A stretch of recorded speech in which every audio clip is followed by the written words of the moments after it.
Welcome back.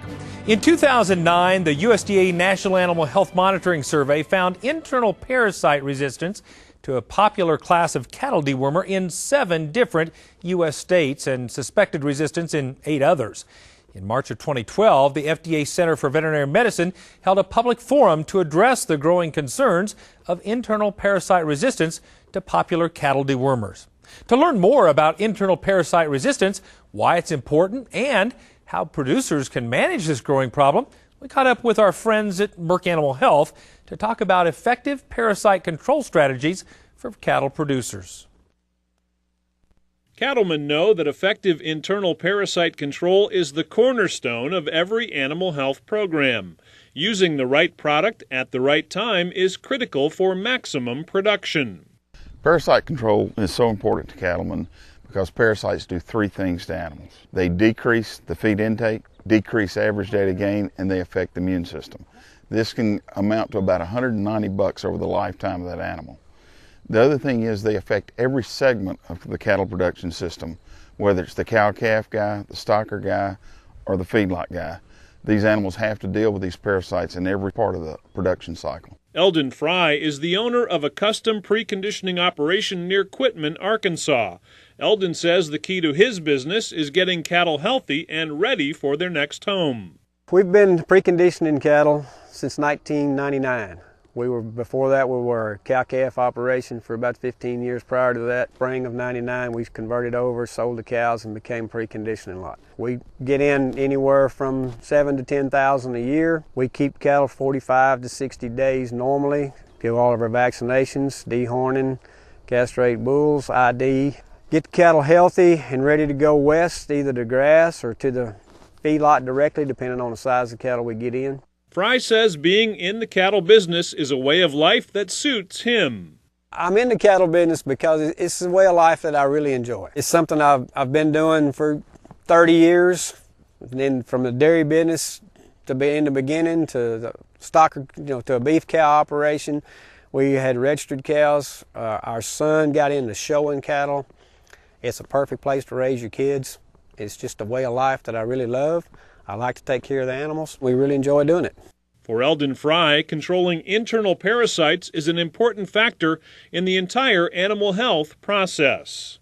Internal parasite control is important because these cattle are stressed. When we get cattle in on initial working, we're using Safeguard wormer along with our vaccines. We use a 5-way IBR BVD. We use a pastorilla with black-legged cattle, and like I said, we use Safeguard.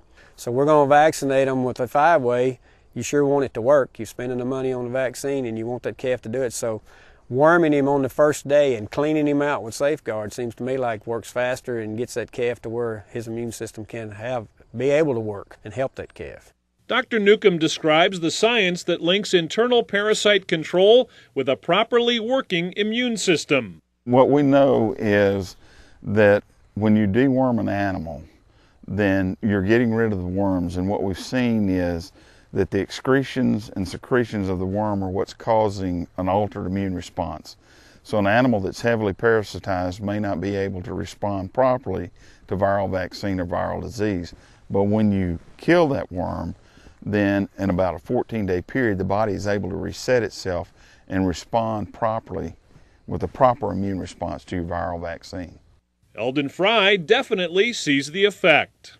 I'll definitely see a difference after worming. And worming cattle and getting them parasite-free sure helps the vaccines work a lot better, I think. You get your immune system up.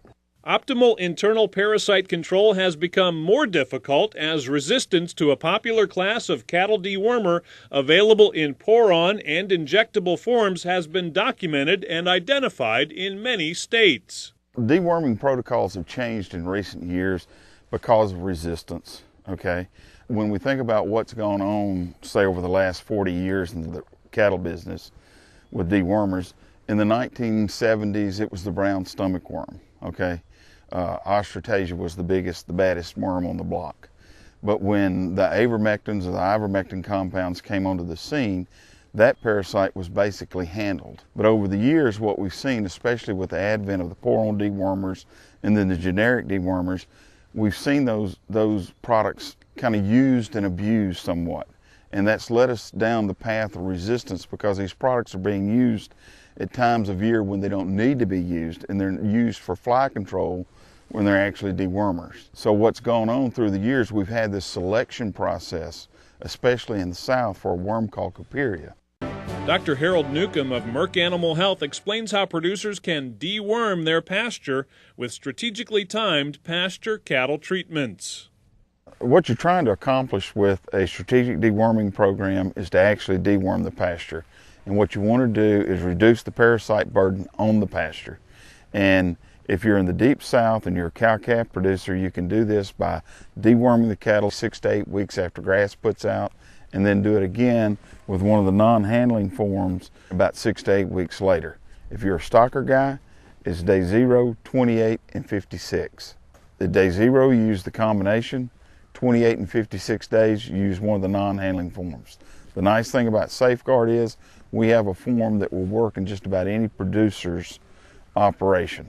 The benefits from doing this, if you're a cow-calf guy, come in the form of increased conception rates, greater weaning weights. If you're a stocker guy, it's actually about a 30 to 40 pound advantage over a grazing season. If you have questions about strategic timing for pasture deworming with Safeguard, contact your local veterinarian, animal health provider, or your local Merck Animal Health representative.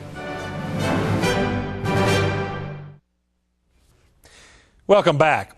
Let's return to reporter Brian Baxter, who's learning more about strategic deworming strategies for cattle producers. Dr. Newcomb says Coperia resistance to avermectin-class dewormers was first documented by the U.S. Department of Agriculture on an operation in Wisconsin with cattle purchased from the southeastern U.S. One of the first cases of parasite resistance recognized in the United States was up in Wisconsin, which would seem kind of odd.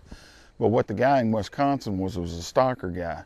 And what he did was he bought cattle in the South. They were overwintered in the South, and then they were moved up north to Wisconsin. But while they were in the South, basically they were dewormed pretty regularly, about like every 60 to 90 days with some form of pour-on dewormer.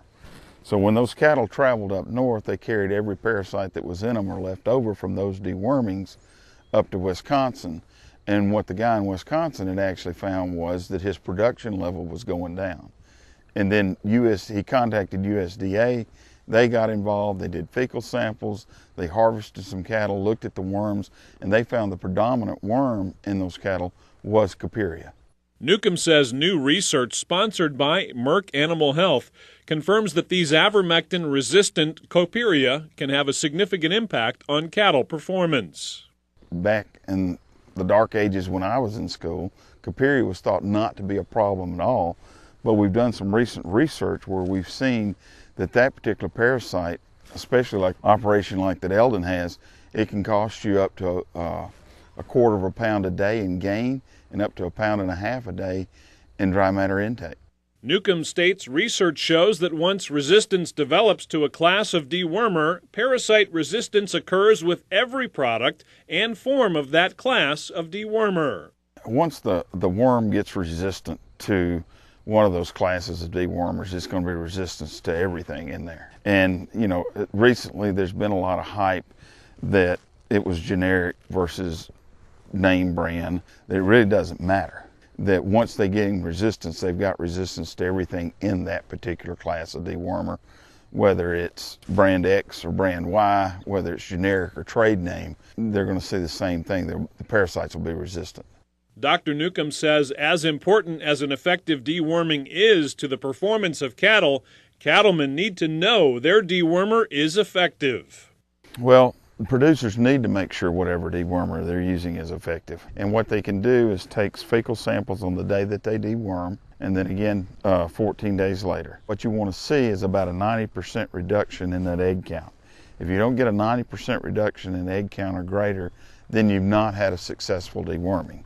And you need to go back and ask yourself a few questions. Number one, was the product administered correctly? Was it administered at the correct dose? If those two can be answered yes, then you need to start thinking about you might have a resistance problem and contact your veterinarian or a parasitologist for help. To prevent resistant parasites from multiplying and spreading to an operation, Dr. Newcomb says producers can use different classes of dewormers concurrently to minimize and manage parasite resistance. Well, producers need to do to manage the parasite burden is basically clean the cattle out. Like if you're a stocker operator, you want to make sure that you kill all the worms in that animal as it comes into your operation, so you're not carrying resistant worms or distant population of worms onto your property. The best way to do that is to use like Safeguard, because Safeguard kills within 24 hours. The other thing you want to do too is to add that in combination with one of the macrocyclic lactones, one of the ivermectin type compounds, because when you do that, you're getting the best of both worlds and you're protecting each compound from resistance developing. Dr. Newcomb says the strategy of concurrent deworming with two different classes of compounds was developed, tested, and proven in Australia.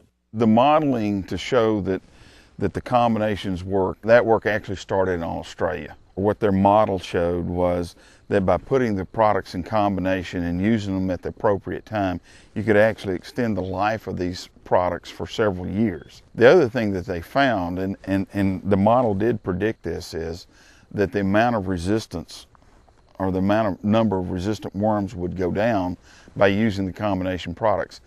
And over several years, that seems to have been proven out that the model was correct. Newcomb says the concurrent deworming strategy has also proven to be a worthwhile investment in trials in the U.S. feedlot industry.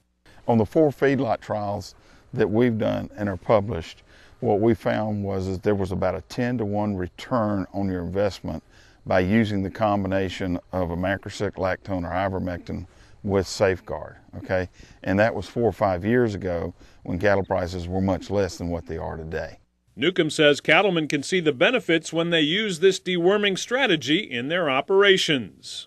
Well, 3 things to remember about strategic deworming is, number 1, it reduces parasite burden on the pasture. Number 2, it will improve the health of the cattle. But number 3, and probably most importantly, it will put more money in your pocket. Eldon Fry agrees. The one thing I want cattlemen to know about using a deworming product is that they will see results. They'll see weight gain, they'll see the cattle perform better, the product will pay for itself. Reporting from Quitman, Arkansas, I'm Brian Baxter for NCBA's Cattleman to Cattleman. With cattle values near record levels, a successful deworming program is more critical to cattlemen now than ever before. Merck Animal Health encourages you to work with your local veterinarian, parasitologist, or animal health provider to develop an effective deworming strategy. If you'd like more information, visit safeguardcattle.com.